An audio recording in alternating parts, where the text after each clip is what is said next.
The Real Deal.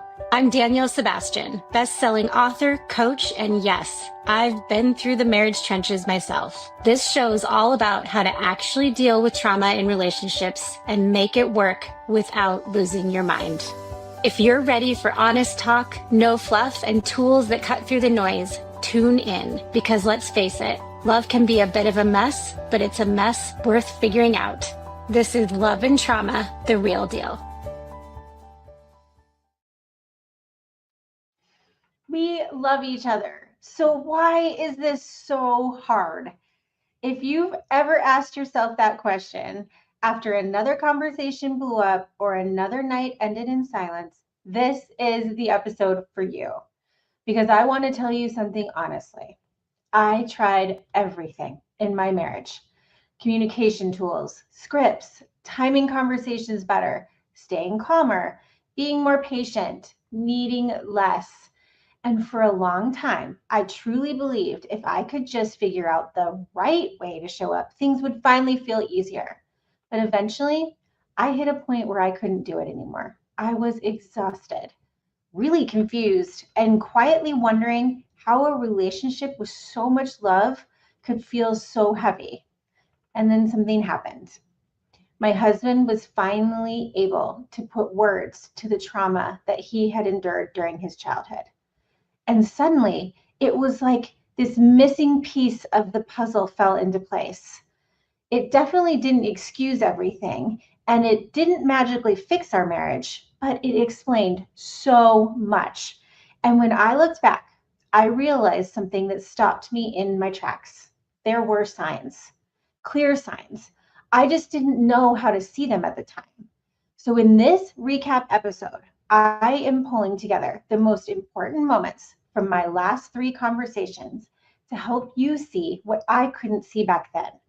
I'm going to walk you through the 7 signs that I and so many wives that I've worked with missed that trauma may be impacting the relationship.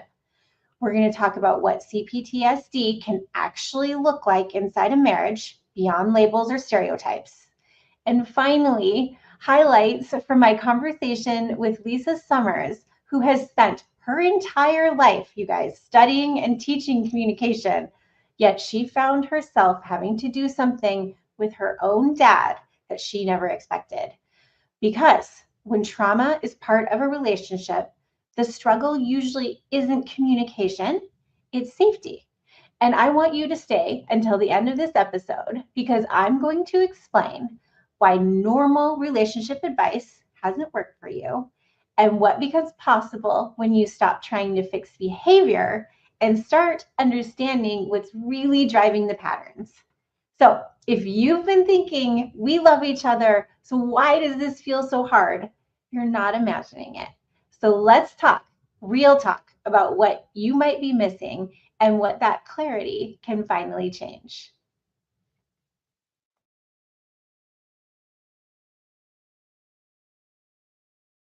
Signs that trauma may be affecting your marriage and what you can begin doing differently once you're able to see them clearly. It's not going to fix everything overnight, and it's not to force awareness before someone is ready, but to give you clarity and relief and a steadier place to stand. When I look back now, I can see all these signs that trauma was shaping our marriage. But at the time, you guys, I had no idea. None of this screamed trauma to me back then. It just looked like who he was. And the first sign I missed was this. He avoided talking about his childhood. Whenever I would ask about his early years, his family, his memories, what it was like growing up, I'd get really short answers. It was fine, pretty normal, nothing special. Or I just don't remember that much about my childhood. And I believed him.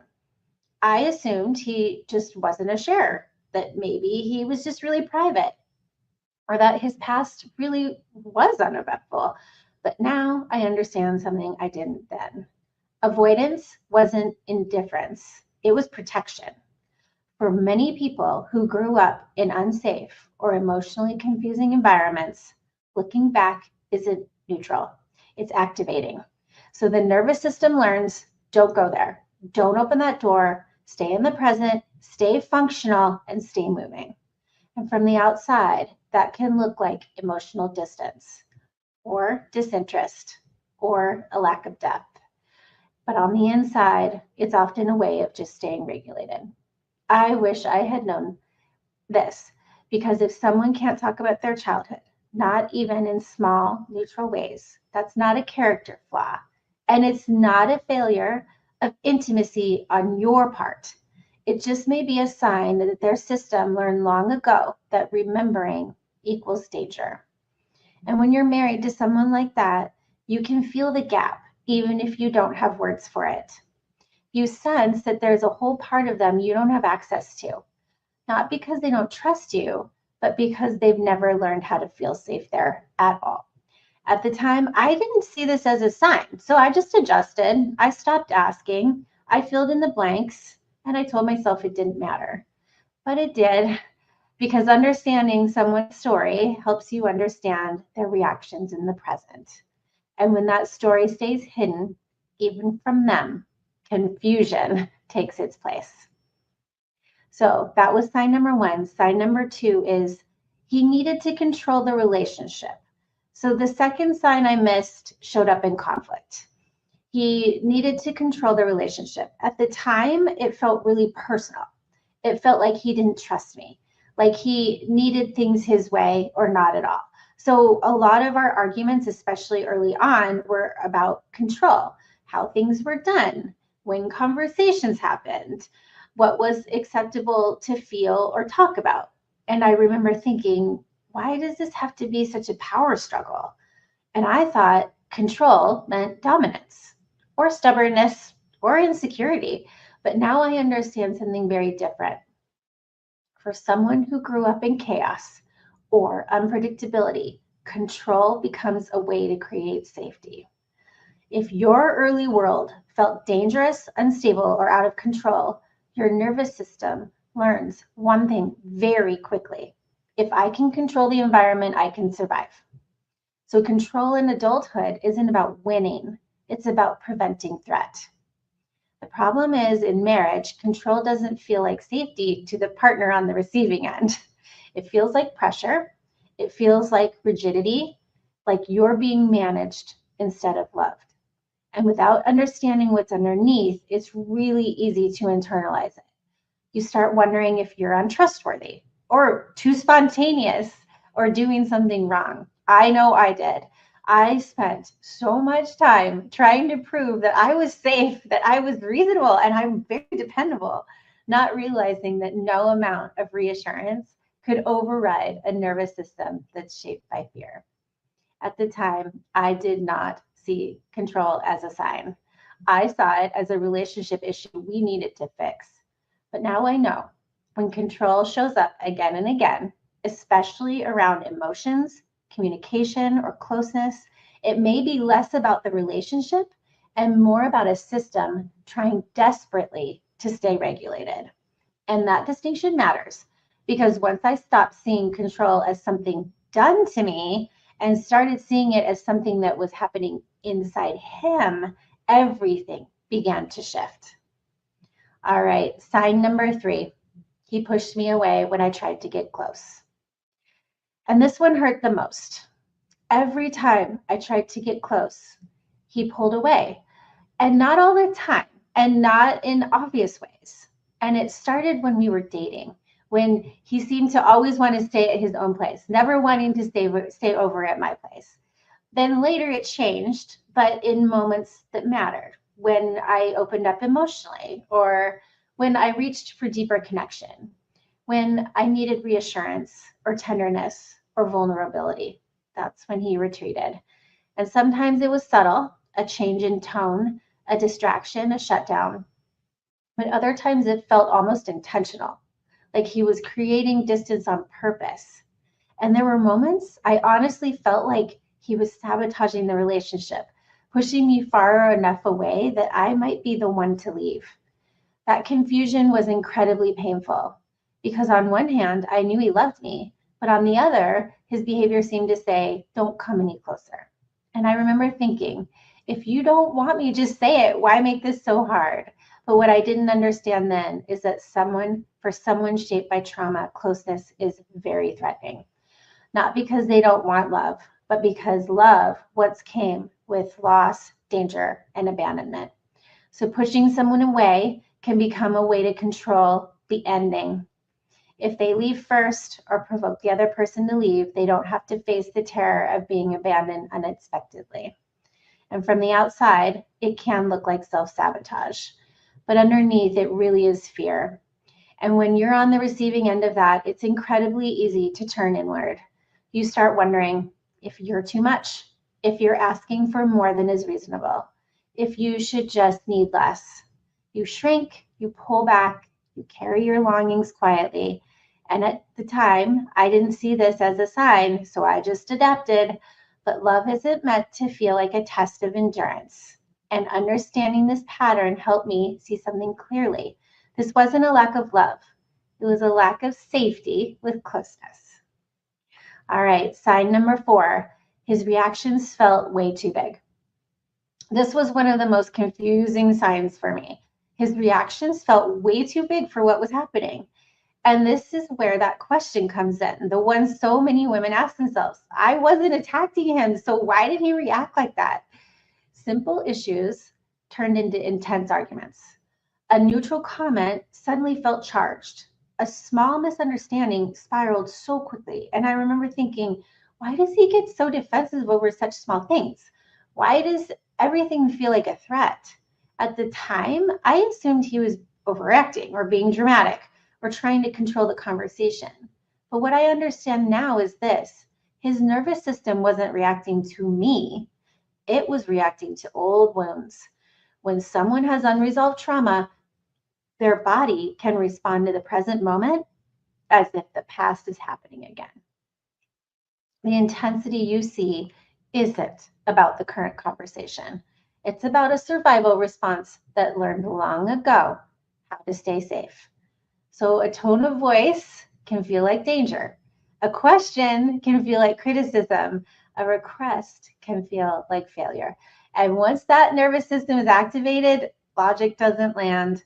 Reassurance doesn't help. Explaining yourself often makes things worse.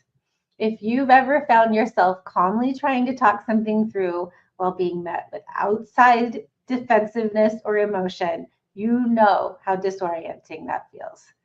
You start watching yourself closely, your words, your tone, your expressions. You try to stay calm enough for both of you. At the time, I didn't see this defensiveness as a sign. I just tried harder to avoid triggering it. But intensity like this isn't something you can tiptoe around forever. It's information. And once I understood that, I could stop asking, what did I do wrong? And start asking, what really is being activated here? Sign number 5. The withdrawal was like a switch that was flipped. This sign was subtle at first, but deeply unsettling. After conflict or even emotional closeness, he would disappear emotionally. Not physically, he was still there, but it was like a switch was flipped. The connection was gone, the warmth was gone, the engagement was gone. And sometimes it lasted hours and sometimes days. And at the time, I thought this was stonewalling or avoidance or even punishment. So I did what so many women do. I chased clarity. I tried to talk it through. I tried to repair. I tried to fix what I thought I had broken, but nothing reached him. What I didn't know then is that this wasn't a choice. It was a nervous system response. For many people with unresolved trauma, withdrawal isn't about shutting someone out. It's about shutting everything down. It's like dissociation. It's the body's way of saying, this is way too much. I can't stay present right now. And they learn this as a kid. So instead of fight or flight, the system goes still. And when you're on the other side of that, it can feel incredibly lonely. You start wondering if you're invisible, if your feelings don't matter, if the relationship only exists when things are calm. At the time, I didn't see this as a sign. I saw it as something I needed to prevent. So I minimized my feelings. I avoided conflict. I told myself silence was better than disconnection. But emotional disappearance leaves a mark because marriage isn't just about being in the same space. It's about being present with each other. And once I understood that the shutdown wasn't rejection, but overwhelmed, it changed how I saw both him and myself. Sign number 6, mental health struggles and coping mechanisms. This sign showed up in ways I could see and in ways I didn't fully understand at the time. Mental health struggles and coping behaviors are always present. Depression, anxiety, periods of numbness or irritability. Sometimes it looks like overworking. Sometimes like checking out with alcohol, screens, or distractions. Sometimes like emotional flatness, just going through the motions. And one of the biggest pieces I missed, sleep problems. Trouble falling asleep, trouble staying asleep, restless nights, early mornings filled with tension instead of rest. At the time, I just chalked it up to stress, work pressure, life responsibilities. But now I know that trauma lives in the nervous system, and the nervous system doesn't clock out at night. In fact, for someone with unresolved trauma, sleep can be unsafe. When the body finally slows down, memories surface, anxiety spikes, hypervigilance kicks in, so the system stays alert even when exhausted. And when someone is chronically underrested, everything gets harder. Emotions are closer to the surface. Tolerance is lower. Defensiveness is quicker, and shutdowns happen faster. But instead of seeing all this as connected, I saw separate problems, mood issues, sleep issues, coping issues. I didn't yet understand that trauma was the thread that was tying them together. And here's what I want you to hear clearly. These struggles aren't signs of weakness. They're signs of a system that has been carrying too much for too long. At the time, I thought we needed better habits, more discipline, stronger willpower. But trauma doesn't respond to pressure. It responds to safety. And once I began to see these patterns through that lens, I stopped personalizing them. And I stopped believing that love alone could outwork a dysregulated nervous system. All right, we're to the last sign. Sign number 7, the normal relationship tools didn't work.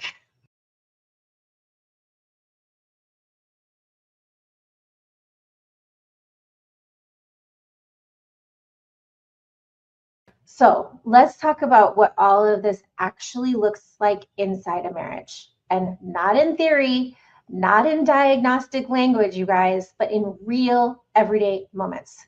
Because this is where so many women start recognizing their own lives. One of the first things I hear is this: walking on eggshells. You never quite know what's going to set off your spouse.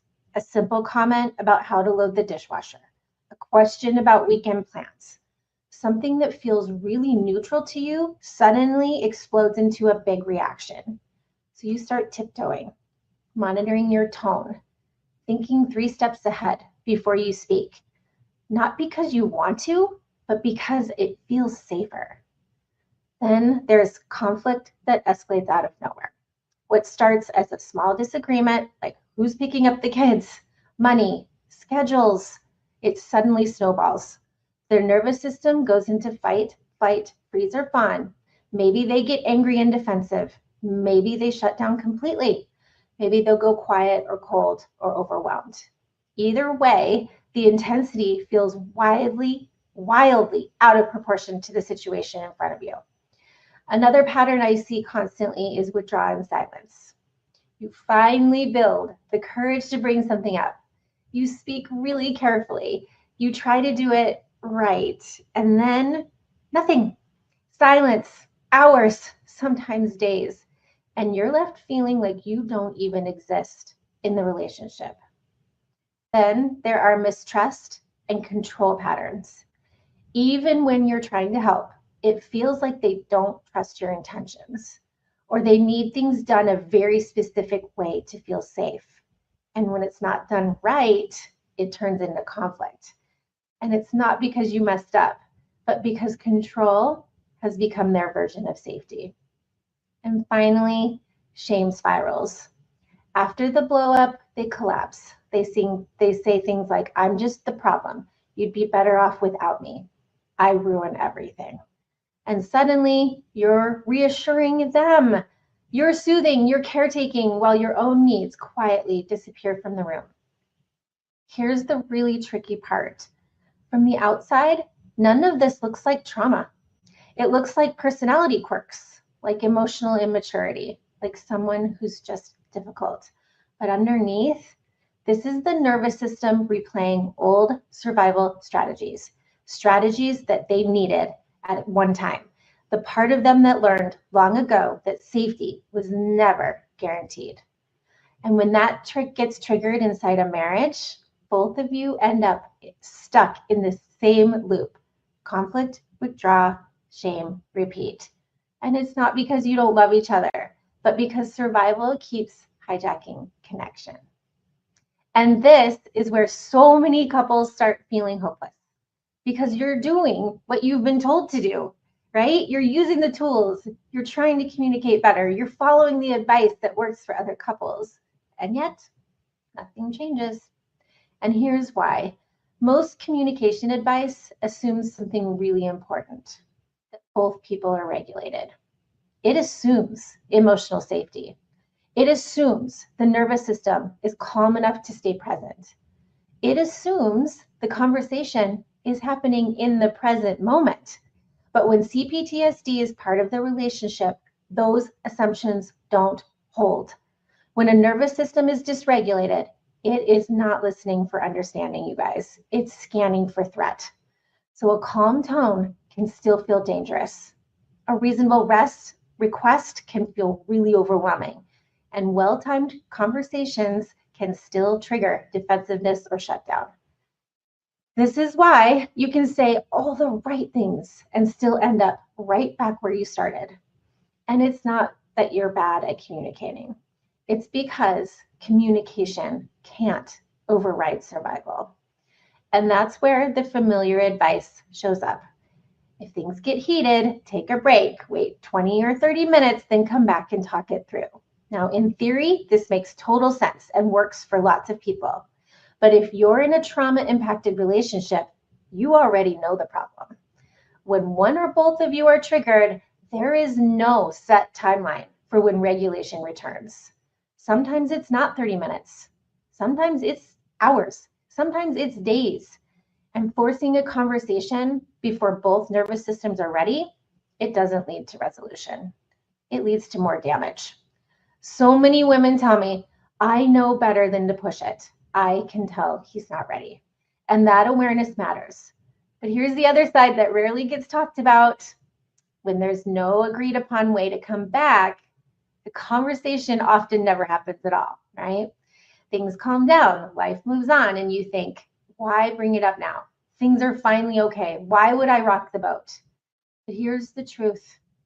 The only time you can have a real conversation is when things are calm, not in the middle of dysregulation, not when emotions are flooding the system, but when safety has returned.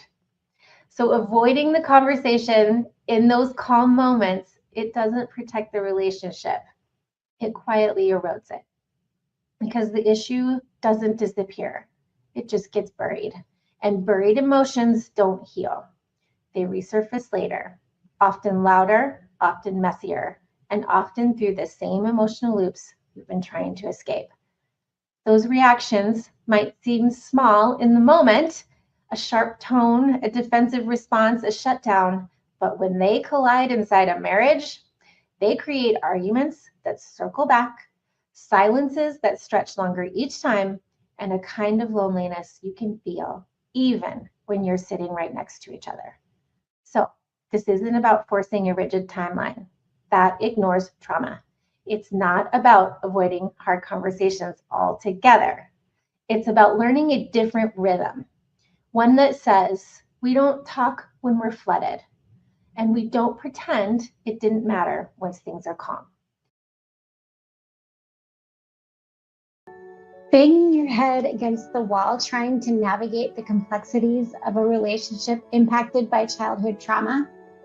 It doesn't have to be this daunting. When you're married to a partner with unresolved childhood trauma, it can feel like you're walking on eggshells, never quite knowing what will set them off. No matter what you try, it feels like there's always something triggering another emotional response that seems completely out of context. And the harder you try to fix it, the more discouraged you feel. So what's the issue here? Navigating marriage with a trauma survivor is different. The love languages don't work. Date nights don't work. Self-help books don't help. But here's the good news. I've created something that does work. Something built from years of hard-earned lessons and real-life experience. Ready to take the first step toward real change? Let's talk. I'm offering a free one-on-one call where we'll dive into what's going on in your relationship and figure out a way forward together. This isn't just another quick chat. It's a chance to finally be heard, to share what you're going through with someone who truly gets it. No judgment, just real support. So if you're ready to start making sense of it all and find a little more peace in your marriage, book your free call now. Your happiness, your peace, and your relationship are worth it. Let's do it together.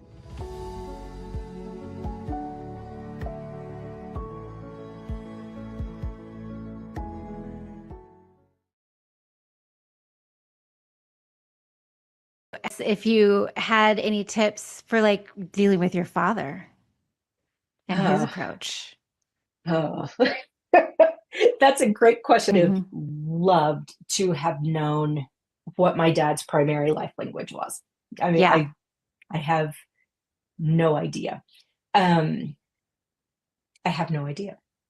But whatever it was, he acted in the distress flare of it like all the time. So, and yeah, with dad, I had to kind of transcend everything I knew, and there were a couple of things that happened with him in particular. Number one was I found with him that when I was willing to show vulnerability, that was when he would open up to me and we could have real, meaningful conversations. And I actually learned a lot about myself when he was willing to open up. But it was always because I was vulnerable first. And being willing to be vulnerable with him took a lot of courage because you stuffed to cope. Yeah. And there was a lot of stuff that wasn't safe. And that's very scary. Yeah. So, one of the first times I remember I had, it was after my daughter was born. I had some depression after she was born. And, I don't know if it was postpartum. I'm not sure what it was, but I was like, I need to show up better for her. Like I wanted to deal with whatever was going on with me so I could be more joy-filled for her. And so therapy was not something we did in my family. That was not a thing, and but I finally decided I for her, I will go talk to someone, and in doing that, the therapist immediately, asked about my family, and my relationship with my mom is great, and my relationship with my dad, not so much. And, the therapist just keeps like poking on the dad issue, keeps poking. And I found myself getting angry, because to me, I was there because I wanted to learn how to get better and how to be happier. And like, I didn't want my therapy to be about my dad. Like, can I have something for myself, please? And I didn't understand at the time that the whole thing with him, of course, affected me right now. I didn't appreciate that, but I was just like, for crap's sake, does everything have to revolve around him?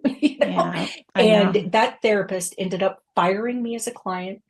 She broke up with me over voicemail because she had decided that I had anger issues and that she didn't feel safe having me as a patient. And I'm like, first, I'm actually a pretty nice person. Have anger.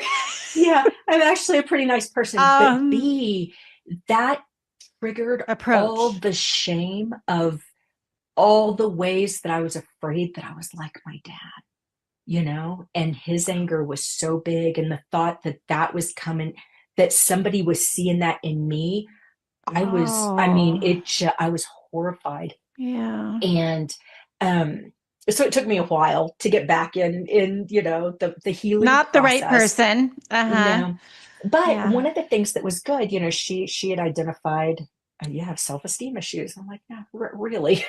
Okay. But Hmm. my dad and I were having a conversation on the phone, and I mentioned that to him, and he said, I've dealt with that my whole life. And I'm like, huh? What are you talking about? He was Really? like, Yeah. my whole life I've dealt with self-esteem issues. He was like, and these are his words. He was like, that's why I can be such an asshole. He said, as long as I'm picking on other people first, or if I'm attacking other people, it doesn't give them a chance to come after me. And I was like, Oh, oh my gosh. And in that moment, I realized that all the ways that he had made me feel less than, maybe they didn't actually have anything to do with me. Maybe that was his way of making himself feel better because he struggled, and he, of course, never would get help. His approach was, I don't need anybody telling me that I'm pissed off and nuts. Okay. So he just didn't, he just took a lot of medication instead to kind of deal with it. But that moment I went, whoa, maybe he actually was doing the best he could do with the skills and just where he was. And maybe I was expecting more than he could actually offer as a dad.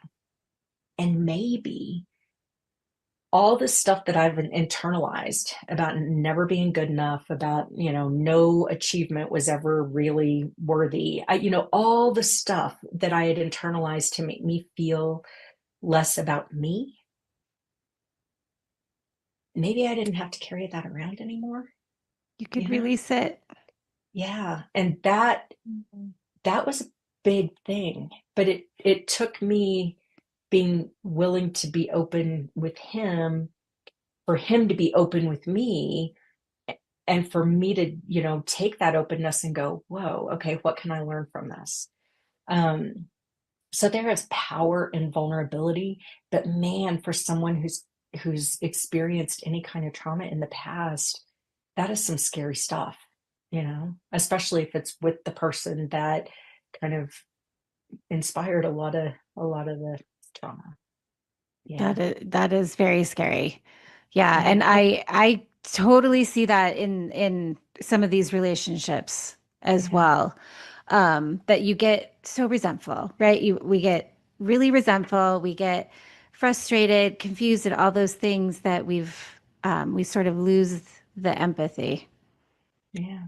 But the minute And that you can tap into that, maybe this isn't about yeah. me, Yeah. maybe this isn't even about him, that then you can come together and really try and figure out what's going on. What's going on? Yeah. One of the biggest experiences of that just totally shifted the way I showed up with my dad. Um, he had moved. I'd spent a lot of my adult life trying to be as far away from him physically, like geographically, as Mhm. I could. And I got a call asking if I would please move my dad closer to me because there's a lot going on, and it was getting ready to get ugly. He'd just gotten through his fifth divorce. Um, and I thought, okay, this is an emotional tornado getting ready to be unleashed in my life. Okay.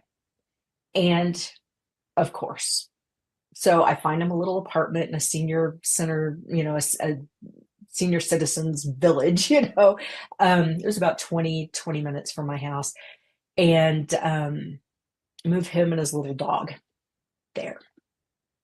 And my dad was one of these that was really demanding, but never satisfied with anything. Like, Mhm. You but then could he'd have never win. moments. Yeah. Yeah. But then he'd have moments of being really grateful. It was such a Yeah. confusing So relationship bizarre. because he could be so much fun. And I mean, I loved him. I loved him deeply, but man, there were a lot of times I didn't like him at all, And so Yes. it was really confusing. But I remember one day I was filling his pill boxes or something at his house, and he was just being such a jerk. And I thought, I just got to take a walk, so that's one thing I've learned about me. When it just gets to be too much, I got to get outside. And there's something about just being outside that kind of brings me back to myself and lets some of that resentment and frustration Walk it out. Walk it out. just ground it off. But while I was walking, that voice that I mentioned, kind of came to me again and said, every time you feel yourself wanting to judge, view it as an invitation to love more instead. And I was like, whoa, you're asking a lot, whoa, you're asking a lot. And then it was like, and that includes loving yourself more. I'm like, okay, what does this mean? But it was weird how that became like when I would feel myself judging, okay, how can I love more? I don't have to love the action. I don't have to love, I don't even have to, whatever. I can have boundaries, and that's okay. That's me loving me, when I do have boundaries. But that was just such a weird brain flip at that time to go, from judgment to, can I lean into love just a little more? All right, that's a wrap for today on Love and Trauma, the real deal. Big thanks to my guests for sharing their insights. Couldn't have done it without you. Now, for those of you looking to take this journey further, I've got something special. Head to my website to grab Real Tactics, Real Healing, a survivor's playbook for navigating a relationship with a trauma survivor. It's packed with everything you need to know, do, and say to navigate the emotional minefield, find your balance, and regain your self-worth and happiness.